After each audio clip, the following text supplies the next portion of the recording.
전 세계가 주목하고 있는 가운데 일본 열도가 발칵 뒤집혔습니다. 한글을 배워서 한국 남자와 결혼하려는 일본 과부들이 늘고 있기 때문입니다. 한국 남자와 결혼하고 싶어요.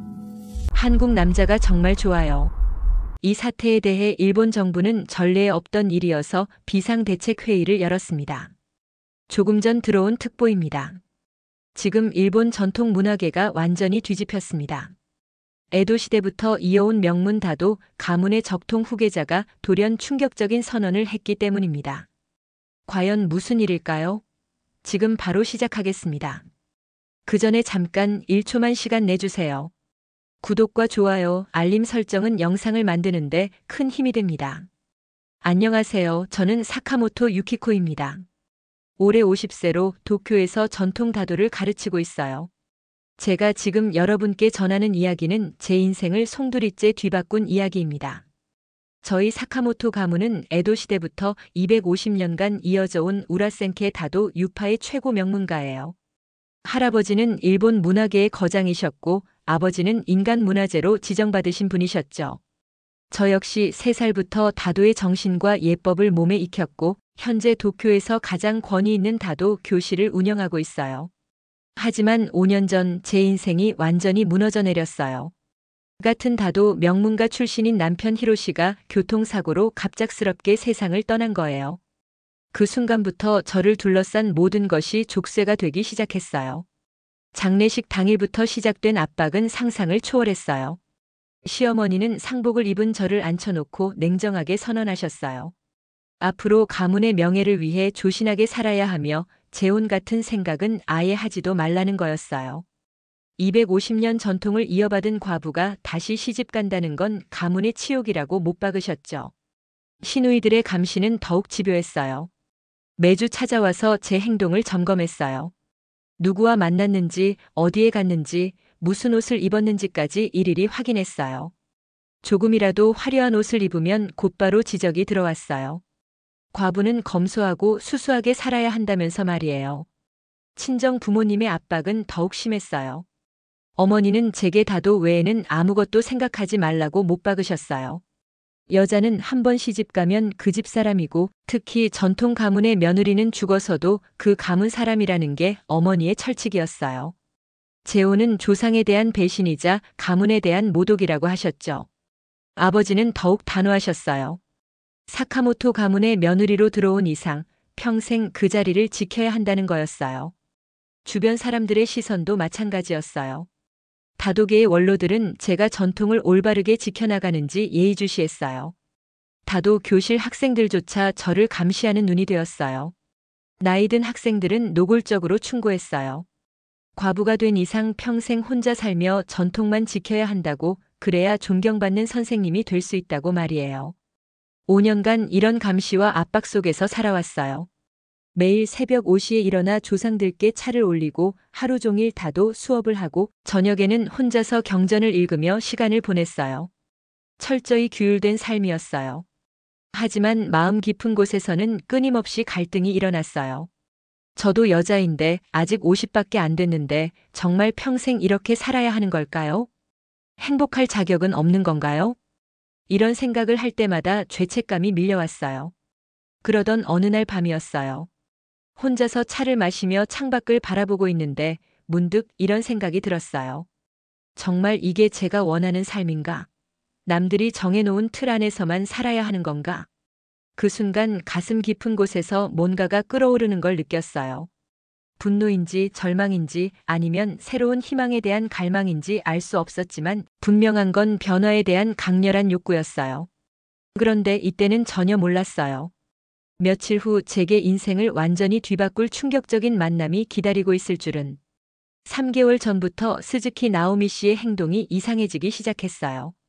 45세인 그녀는 1년 전 남편을 잃고 깊은 상실감에 빠져 다도 교실에 온 분이었어요. 처음에는 완전히 넋이 나간 상태였죠. 첫 번째로 이상함을 느낀 건 어느 목요일 오후였어요. 평소 나오미 씨는 항상 검은색이나 회색 옷만 입고 왔는데 그날은 연한 베이지색 원피스를 입고 나타났어요.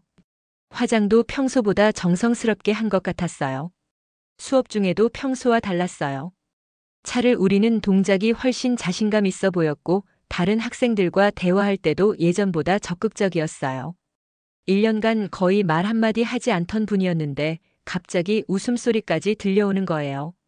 수업이 끝나고 다른 학생들이 돌아간 후 나오미 씨가 제게 다가왔어요. 평소 같으면 인사만 하고 바로 나가곤 했는데 그날은 뭔가 말하고 싶어 하는 기색이 역력했어요. 정리를 도와주겠다고 하더군요.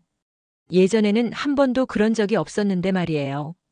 함께 다도구를 정리하면서 자연스럽게 대화가 시작됐어요. 요즘 새로운 취미를 시작했다고 하더군요. 처음에는 영어 공부를 해보려고 했는데 너무 어려워서 포기했다는 거예요. 그러다가 우연히 한국 드라마를 보게 됐는데 정말 재미있더라고 했어요. 한국 드라마라니. 저는 속으로 고개를 저었어요. 그런 건 교양 없는 사람들이나 빠지는 거라고 생각했거든요. 나오미 씨는 드라마 이야기를 열정적으로 했어요. 스토리가 정말 감동적이고 배우들도 멋있다고 하더군요. 자막을 보면서 보는 게 답답해서 한국어를 배우기 시작했다는 거였어요. 솔직히 이해할 수 없었어요. 드라마 때문에 외국어를 배운다니. 그것도 한국어를요. 일본인이라면 당연히 영어나 프랑스어 같은 국제적인 언어를 배워야 하는 거 아닌가요? 하지만 나오미 씨의 얼굴은 정말 밝았어요. 마치 새로운 세상을 발견한 것처럼 신이 나 보였어요. 1년간 보아온 그녀의 침울한 모습과는 정반대였죠. 두 번째로 결정적인 변화를 느낀 건 2주 후였어요. 나오미 씨가 수업에 30분이나 늦게 나타났어요.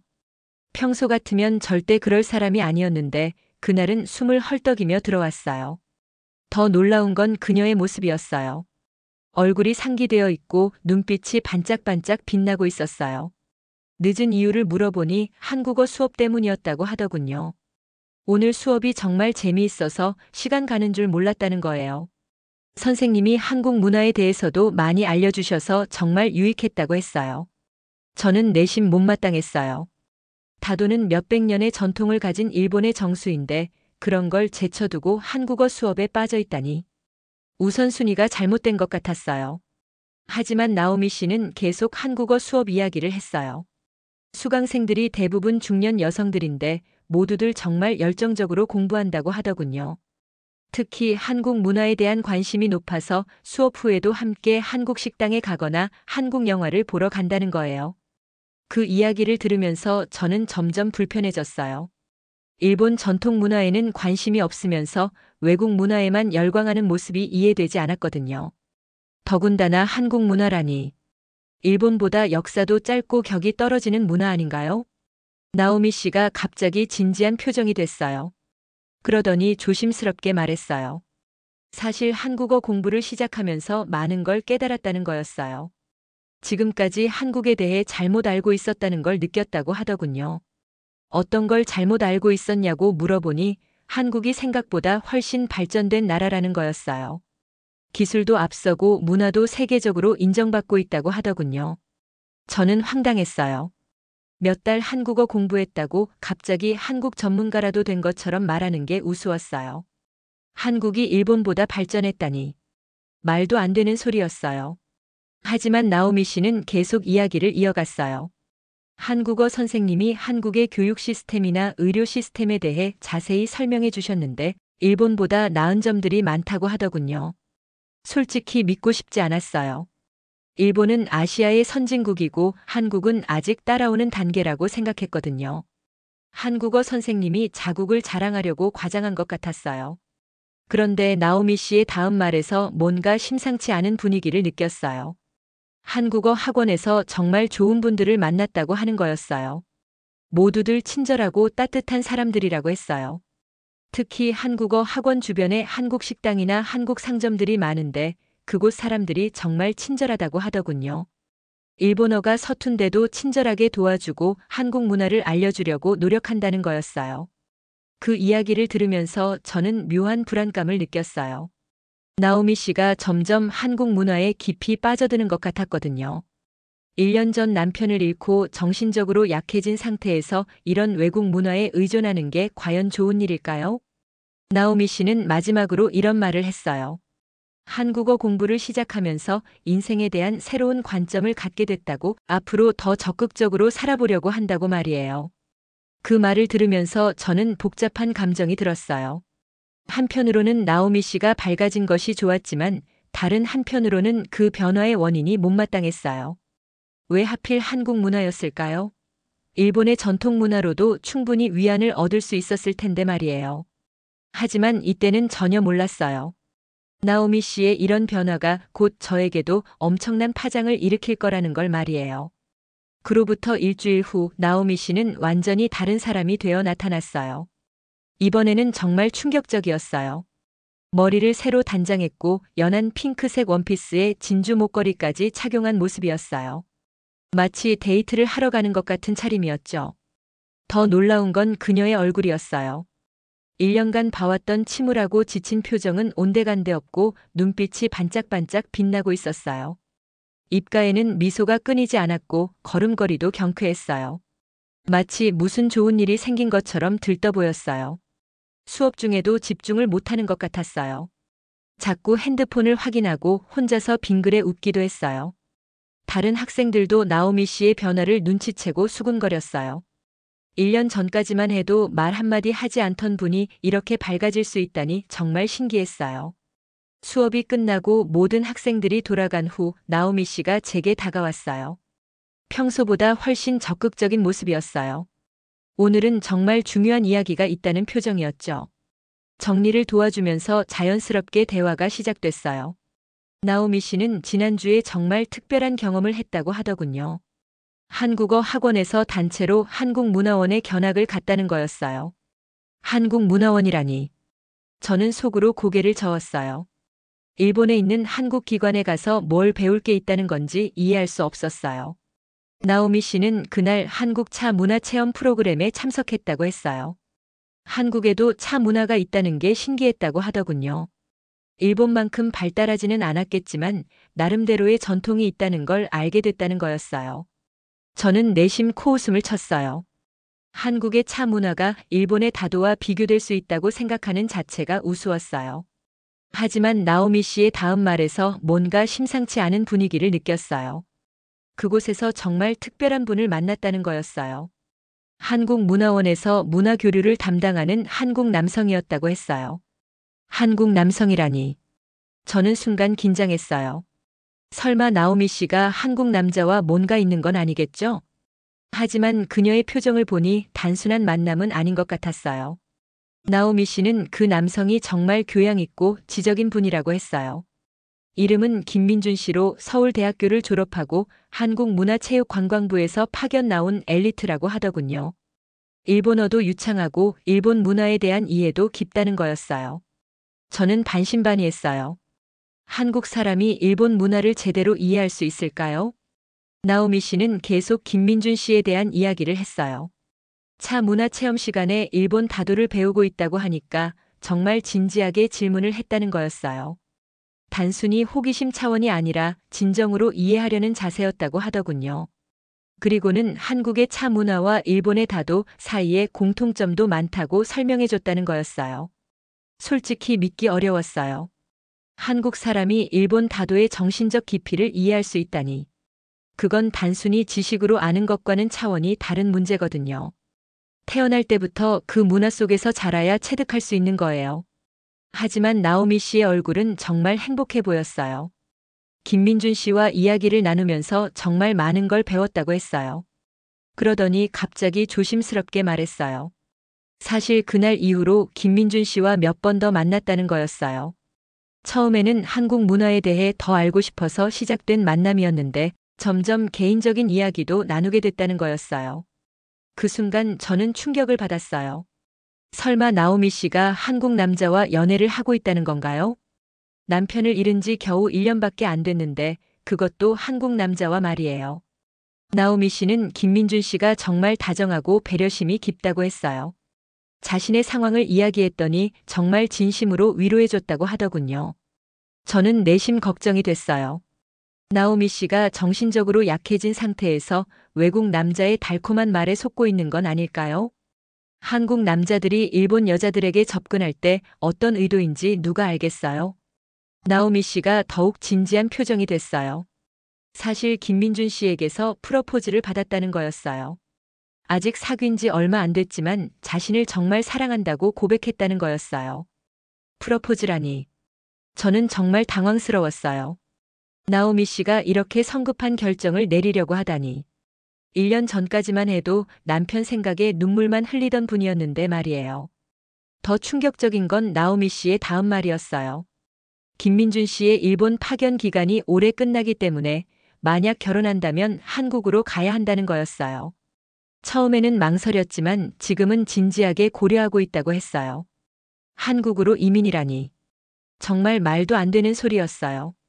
일본을 떠나서 한국에서 산다고요? 그것도 겨우 몇 달 알고 지낸 남자를 따라서 말이에요. 나오미 씨는 제게 조언을 구했어요.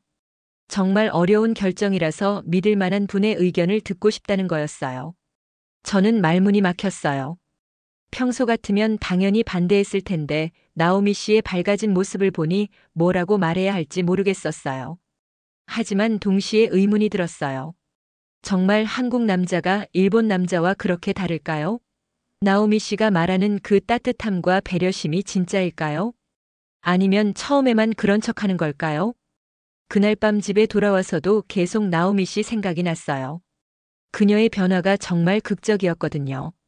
1년간 죽은 듯이 살던 사람이 이렇게 활기를 되찾을 수 있다니. 그 원인이 한국 남자라는 게 믿어지지 않았지만 결과는 분명히 긍정적이었어요. 혹시 제가 한국에 대해 잘못 생각하고 있는 건 아닐까요? 이런 생각이 문득 들었지만 곧 고개를 저었어요. 몇백 년 전통의 다도 가문에서 자란 제가 그런 편견에 흔들릴 리는 없죠. 나오미 씨와의 충격적인 대화가 있은 지 사흘 후 다도 교실은 완전히 다른 공간이 되어버렸어요. 나오미 씨의 연애 소식이 학생들 사이에 급속도로 퍼진 거예요. 수업 시작 전부터 학생들이 수군거리기 시작했어요. 나오미 씨가 한국 남자와 사귀고 있다는 것, 그것도 결혼을 전제로 한 만남이라는 것, 심지어 한국으로 이민까지 갈 계획이라는 것까지 모든 게 알려졌어요. 학생들의 반응은 즉각적이었어요. 특히 나이 든 학생들의 반발이 거셌어요. 일본 전통을 배우는 사람이 어떻게 외국으로 갈 수 있냐며 목소리를 높였어요. 50대 학생들도 마찬가지였어요. 한국이라는 나라 자체에 대한 편견이 가득했어요. 한국 남자들은 믿을 수 없다는 둥, 일본 여자들을 이용만 한다는 둥 근거 없는 이야기들이 쏟아져 나왔어요. 수업 분위기는 완전히 얼어붙었어요. 학생들은 서로 눈치를 보며 수군거렸고 집중력도 떨어졌어요. 가장 충격적이었던 건 학생들의 나오미 씨에 대한 태도 변화였어요. 평소에는 그저 조용한 학생 정도로 여겼는데 갑자기 배신자 취급을 하기 시작한 거예요. 심지어 일부 학생들은 나오미 씨가 교실에 나타나지 않기를 바란다고 노골적으로 말했어요. 그런 사람과 함께 수업받기 싫다는 거였어요. 저는 이런 상황이 당황스러웠어요. 물론 나오미 씨의 결정이 이해되지 않았지만 이렇게까지 집단적으로 비난받을 일인가 싶었어요. 며칠 후 나오미 씨가 교실에 나타났을 때는 정말 아수라장이었어요. 학생들이 노골적으로 냉대했어요. 나오미 씨의 얼굴은 점점 창백해졌어요. 수업 중에도 분위기는 좋지 않았어요. 평소 같으면 학생들끼리 자연스럽게 대화하며 진행됐는데 그날은 모두들 나오미 씨를 의식하며 어색하게 굴었어요. 마치 교실에 보이지 않는 벽이 생긴 것 같았어요. 수업이 끝나고 다른 학생들이 모두 나간 후 둘만 남았을 때 나오미 씨가 먼저 입을 열었어요. 다른 학생들의 반응을 이미 예상했다고 하더군요. 하지만 생각보다 훨씬 심하다고 했어요. 그리고 이런 반응이 오히려 자신의 결심을 더욱 굳게 만들었다고 하는 거였어요. 일본 사회가 얼마나 폐쇄적이고 편견에 사로잡혀 있는지 확실히 알게 됐다고 했어요. 김민준 씨는 이런 상황을 모두 이해해준다고 했어요. 일본 사회의 보수성과 외국인에 대한 편견을 잘 알고 있다면서 나오미 씨가 힘들어할 것을 걱정해준다는 거였어요. 그 말을 들으면서 저는 복잡한 감정이 들었어요. 마지막으로 나오미 씨가 충격적인 말을 했어요. 다음 주부터는 다도 교실에 나오지 않겠다는 거였어요. 이런 분위기에서는 더 이상 수업에 집중할 수 없다고, 그리고 한국으로 떠날 준비에 집중하고 싶다고 했어요. 그날 밤 집에 돌아와서도 계속 혼란스러웠어요. 나오미 씨의 결정은 여전히 이해할 수 없었지만 학생들의 집단적 배척도 너무 과하다는 생각이 들었어요. 과연 이게 일본 전통 문화를 배우는 사람들이 보여야 할 모습일까요? 나오미 씨가 교실을 떠난 후 저에게 쏟아진 것은 집안 어른들의 거센 압박이었어요. 소문은 생각보다 빨리 퍼졌어요. 시어머니가 가장 먼저 달려왔어요. 제자 관리를 제대로 못했다며 호된 질책을 받았어요. 250년 가문의 며느리가 이런 추잡한 일에 연루되다니 조상들에게 면목이 없다고 하셨어요. 앞으로는 더욱 조심스럽게 행동해야 한다는 경고도 잊지 않으셨죠. 친정 부모님의 반응은 더욱 심했어요. 어머니는 제가 혹시 나오미 씨의 영향을 받은 건 아닌지 의심하셨어요. 아버지는 더욱 직접적이었어요. 다도 강사로서의 자격을 의심받을 수 있다며 당분간은 더욱 모범적으로 살아야 한다고 못 박으셨어요. 시누이들도 번갈아가며 찾아와 저를 감시했어요. 이런 감시와 압박 속에서 몇 달이 흘렀어요. 겉으로는 평상시와 같은 일상을 유지했지만 마음속은 점점 복잡해졌어요. 정말 제가 올바른 길을 걷고 있는 걸까요? 이렇게 통제받으며 사는 게 맞는 걸까요? 나오미 씨에 대한 생각도 자주 들었어요. 그녀는 지금 어떻게 살고 있을까요? 정말 한국으로 떠났을까요? 행복하게 살고 있을까요? 그러던 어느 날 오후 예상치 못한 전화가 걸려왔어요. 나오미 씨였어요. 6개월 만에 듣는 그녀의 목소리는 전과 완전히 달랐어요. 더욱 밝고 자신감이 넘쳤어요. 나오미 씨는 지난달에 김민준 씨와 결혼해서 지금 서울에 살고 있다고 했어요. 정말 행복하다며 한국 생활이 상상했던 것보다 훨씬 좋다고 하더군요. 특히 남편이 정말 자상하고 배려심이 깊어서 매일이 감사하다고 했어요. 가장 놀라운 건 나오미 씨의 변화된 모습이었어요. 전화 너머로도 느껴질 만큼 자신감이 넘쳤어요. 한국어도 많이 늘었다며 한국 사람들과 자연스럽게 소통하고 있다고 했어요. 그러더니 갑자기 제게 제안을 했어요. 한번 한국에 놀러 오라는 거였어요. 김민준 씨가 초청하고 싶다는 거예요. 서울 구경도 시켜주고 한국 문화도 체험해보게 해주겠다고요. 특히 한국의 차 문화도 소개해주고 싶다고 하더군요. 저는 당황했어요. 한국에 간다니. 상상해 본 적도 없었어요. 더군다나 지금 집안 분위기로는 절대 불가능한 일이었어요. 하지만 이상하게도 마음 한구석에서는 호기심이 생겼어요. 나오미 씨는 계속 설득했어요. 초청장을 보낼 테니 꼭 한국에 오라고요. 그날 밤 잠이 오지 않았어요. 나오미 씨의 목소리가 계속 귓가에 맴돌았어요. 그 밝고 자신감 넘치는 목소리가 정말 6개월 전 교실을 떠날 때의 나오미 씨와 같은 사람인가 싶었어요. 며칠간 고민했어요. 한국에 간다는 건 정말 큰 결심이 필요한 일이었어요. 집안 어른들이 알면 큰일이 날 거였어요. 하지만 호기심은 점점 커졌어요. 정말 한국이 어떤 곳일까? 결국 결심했어요. 한국에 문화 초청이 있으니 한국에 가보기로 한 거예요. 나오미 씨의 결혼 생활을 직접 보고 한국이라는 나라가 정말 어떤 곳인지 확인해 보고 싶었어요. 김민준 씨로부터 정식 초대장이 도착한 건 일주일 후였어요. 한국문화원에서 주최하는 한일 차 문화 교류 프로젝트에 일본 다도 전문가로 참여해 달라는 공식 요청이었어요. 이 초대장 덕분에 집안 어른들을 설득할 수 있었어요. 문화 교류라는 명분이 있으니 시어머니도 격려해 주셨거든요. 인천공항에 도착했을 때 김민준 씨와 나오미 씨가 함께 마중을 나왔어요. 김민준 씨의 첫인상은 정말 신사적이었어요. 정중한 인사와 함께 완벽한 일본어로 환영 인사를 건넸어요. 더 놀라운 건 제 캐리어를 자연스럽게 들어주는 거였어요. 일본 남자들은 절대 하지 않을 행동이었죠. 도착 후 한국문화원에 갔어요. 김민준 씨가 한국 차 문화에 대해 설명해주는 모습이 인상적이었어요. 단순히 지식을 전달하는 게 아니라 진정으로 자국 문화를 사랑하는 마음이 느껴졌어요. 더 놀라운 건 김민준 씨가 일본 다도에 대해서도 깊이 알고 있다는 거였어요. 제가 속한 우라센케 유파의 특징까지 정확히 알고 있었어요.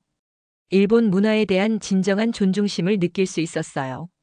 첫날 저녁은 청담동의 한 고급 한식당에 갔는데 정말 충격적인 장면을 목격했어요. 김민준 씨가 나오미 씨의 의자를 빼주고 앉을 때까지 기다렸다가 자신이 앉는 거였어요. 식사 중에도 계속 나오미 씨 앞에 반찬을 덜어주고 물을 따라주고 심지어 냅킨까지 준비해줬어요. 더욱 놀라운 건 다른 손님들의 반응이었어요. 아무도 이상하게 보지 않는 거예요. 오히려 당연한 것처럼 여기더군요. 나중에 알고 보니 한국에서는 남자가 여자를 이렇게 대접하는 게 일반적이라는 거였어요. 저녁을 먹은 후 호텔로 가는 길에서 김민준 씨가 보여준 배려심은 상상을 초월했어요. 차 안에서 에어컨 온도를 계속 확인하고 나오미 씨가 조금이라도 불편해하면 즉시 조절해줬어요. 심지어 물까지 미리 준비해서 목이 마르지 않도록 챙겼어요. 둘째 날 아침 호텔 로비에서 김민준 씨를 기다리고 있는데 정말 감동적인 장면을 봤어요. 김민준 씨가 나오미 씨에게 커피 한 잔을 사들고 오는 거였어요. 아침에 일찍 일어나서 근처 카페에서 나오미 씨가 좋아하는 라떼를 사온 거였죠. 그날 일정은 경복궁과 인사동 투어였는데 김민준 씨의 세심함이 계속 이어졌어요. 경복궁에서 사진을 찍을 때도 나오미 씨가 가장 예쁘게 나올 수 있는 각도와 배경을 찾아주고 직접 사진을 찍어줬어요. 그것도 수십 장씩 찍어서 가장 마음에 드는 걸 고르게 해줬어요. 인사동에서는 더욱 놀라운 일이 있었어요. 나오미 씨가 전통차 세트를 보고 예쁘다고 하자 김민준 씨가 주저없이 구입해줬어요. 가격을 확인하지도 않고 말이에요. 점심시간에는 더욱 감동적인 모습을 봤어요. 한정식집에서 나오미 씨가 좋아할 만한 음식들을 하나하나 설명해주고 직접 먹여주기까지 했어요.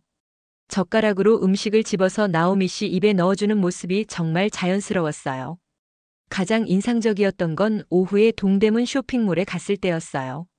김민준 씨가 나오미 씨의 쇼핑백을 모두 들어주는 건 기본이었고 나오미 씨가 옷을 고르는 동안 지루해하지 않고 진심으로 조언해줬어요. 어떤 색깔이 잘 어울리는지 어떤 스타일이 더 예쁜지 세심하게 봐줬어요.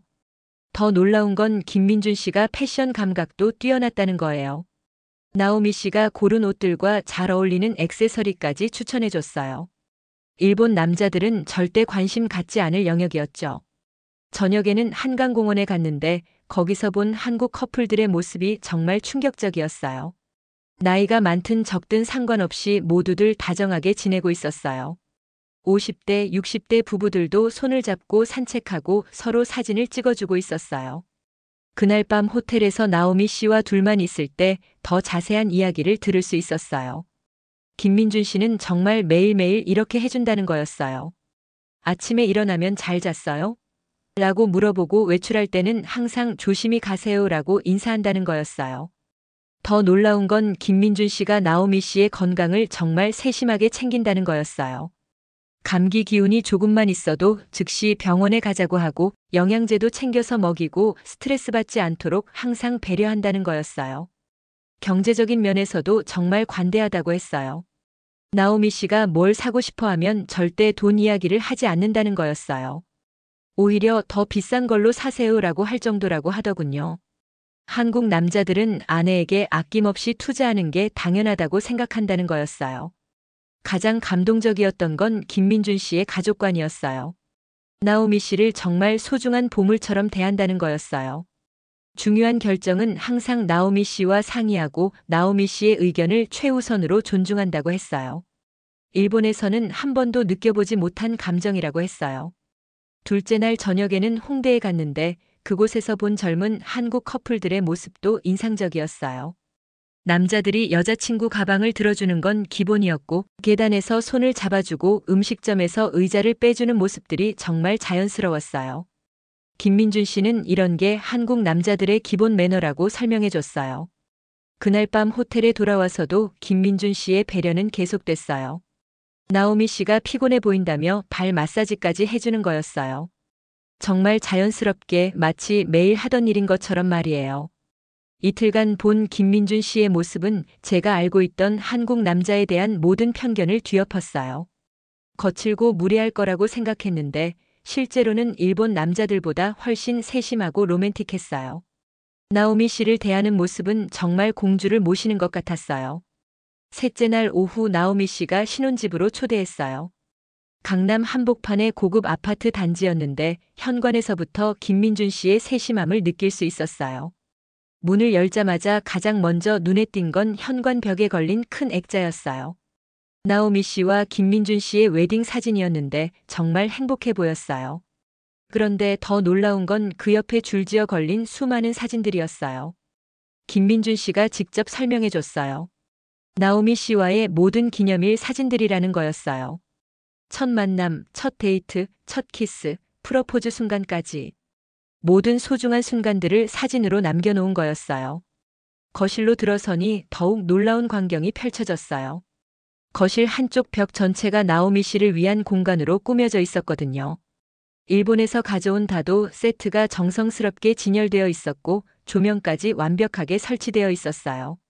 김민준 씨는 나오미 씨가 일본 문화를 그리워할까봐 이런 공간을 만들었다고 했어요. 아내의 정체성을 존중하고 싶었다는 거였어요. 심지어 다다미까지 깔아서 정말 일본 같은 분위기를 연출했어요. 주방으로 가니 더욱 감동적인 모습을 봤어요. 김민준 씨가 자연스럽게 앞치마를 두르고 저녁 준비를 시작하는 거였어요. 나오미 씨는 거실에서 차를 우리고 있었고 김민준 씨는 정성스럽게 한식을 준비하고 있었어요. 요리하는 내내 김민준 씨는 나오미 씨를 계속 챙겼어요. 심지어 요리 중간중간 나와서 나오미 씨 이마에 키스까지 해주는 거였어요. 가장 인상적이었던 건 침실이었어요. 나오미 씨가 잠깐 보여줬는데 침대 옆 테이블에 매일 김민준 씨가 써주는 사랑 편지들이 가득했어요. 결혼한 지 6개월이 넘었는데도 아직까지 매일 편지를 써준다는 거였어요.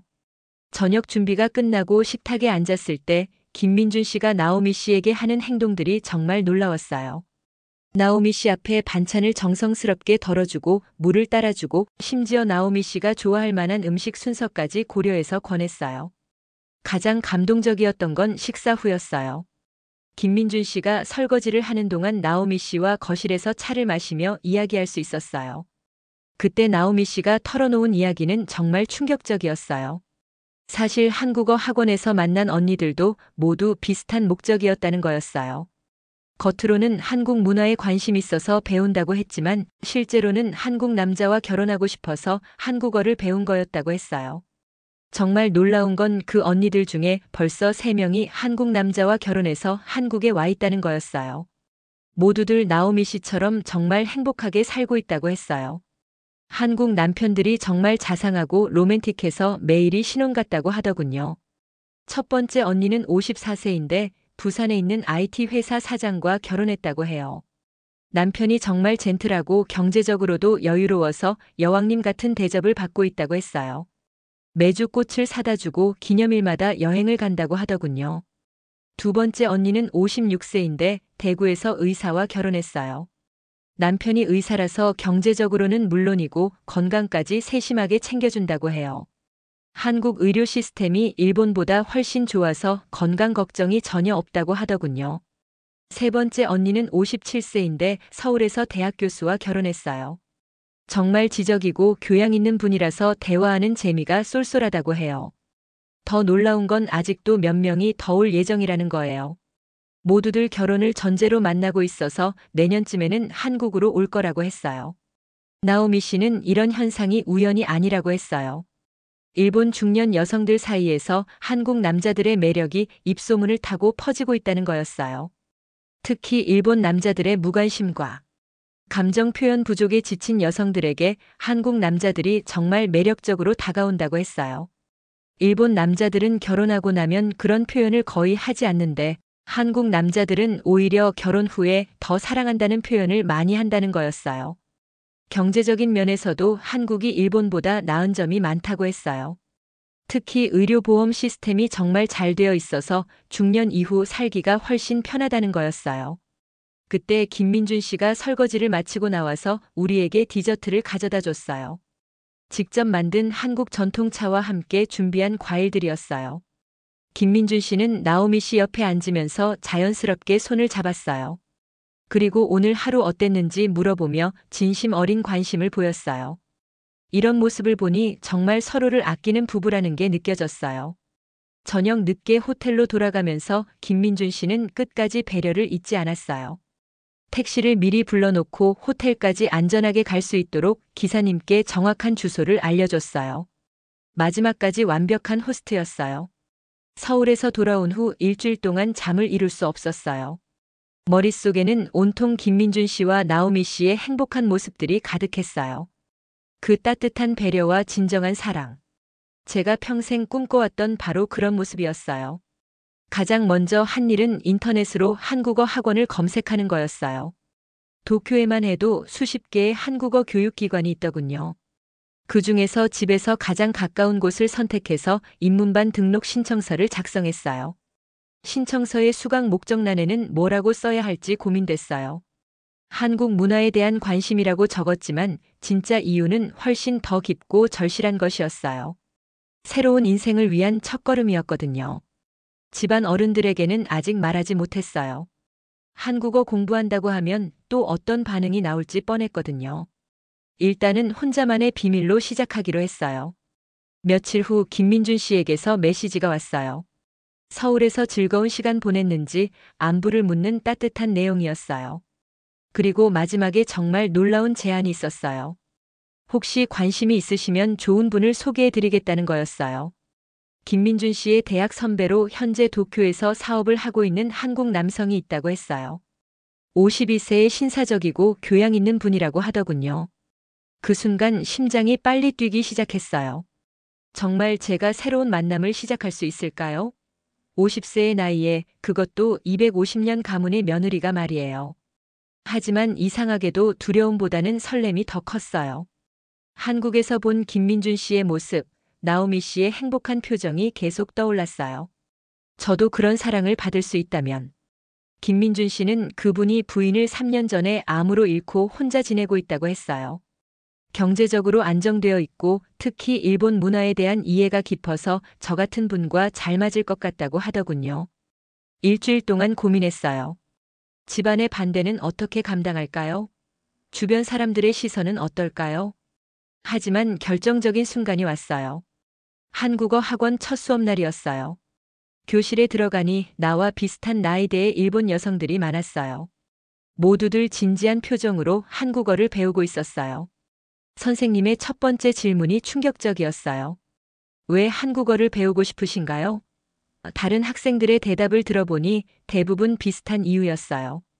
한국 문화에 관심이 있어서 한국 드라마를 더 잘 이해하고 싶어서. 하지만 눈빛만 보면 알 수 있었어요. 모두들 저와 같은 마음이구나. 새로운 사랑, 새로운 인생을 꿈꾸고 있구나 하고 말이에요. 수업이 끝나고 김민준 씨에게 메시지를 보냈어요. 그분을 소개해달라고 말이에요. 손이 떨렸지만 용기를 냈어요. 이 기회를 놓치면 평생 후회할 것 같았거든요.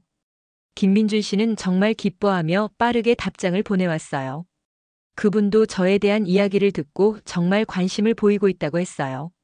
조만간 자연스러운 만남을 주선해 보겠다고 하더군요. 그날 밤 거울 앞에 앉아 제 모습을 바라봤어요. 50세의 과부, 250년 가문의 며느리. 이런 틀 속에서만 살아왔던 제 모습이 갑자기 답답하게 느껴졌어요. 하지만 동시에 새로운 가능성도 보였어요. 나오미 씨처럼 저도 진정한 사랑을 받으며 살 수 있을까요? 아직은 모든 게 불확실해요.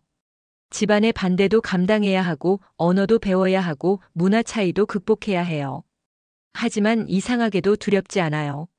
나오미 씨와 한국어 학원 언니들이 보여준 용기가 저에게도 전해진 것 같아요. 며칠 후 김민준 씨로부터 연락이 올 예정이에요. 그분과의 첫 만남이 어떨지 정말 궁금해요. 아직은 모든 게 시작 단계예요. 어떤 결과가 나올지, 정말 한국으로 갈 수 있을지, 재혼까지 이어질 수 있을지는 아무도 모르죠. 하지만 한 가지는 확실해요. 저는 더 이상 과거의 틀에 갇혀 살지 않을 거예요. 50세의 나이에도 새로운 도전을 시작할 거예요. 이것이 바로 제가 여러분께 전하고 싶었던 이야기예요. 나이가 많다고 과부라고 전통적인 집안이라고 해서 새로운 사랑을 포기할 필요는 없다는 거예요. 한국에는 정말 따뜻하고 로맨틱한 남성들이 많아요. 일본 여성의 섬세함과 배려심을 진심으로 존중하고 사랑해주는 분들이요. 여러분은 어떻게 생각하시나요? 50세에도 새로운 사랑이 가능할까요? 제 이야기가 여러분에게 조금이라도 용기와 희망을 드렸다면 구독과 좋아요, 그리고 댓글로 응원해주세요. 여러분의 관심과 응원이 저에게 큰 힘이 됩니다. 다음에도 더 감동적인 이야기로 찾아뵙겠습니다. 감사합니다.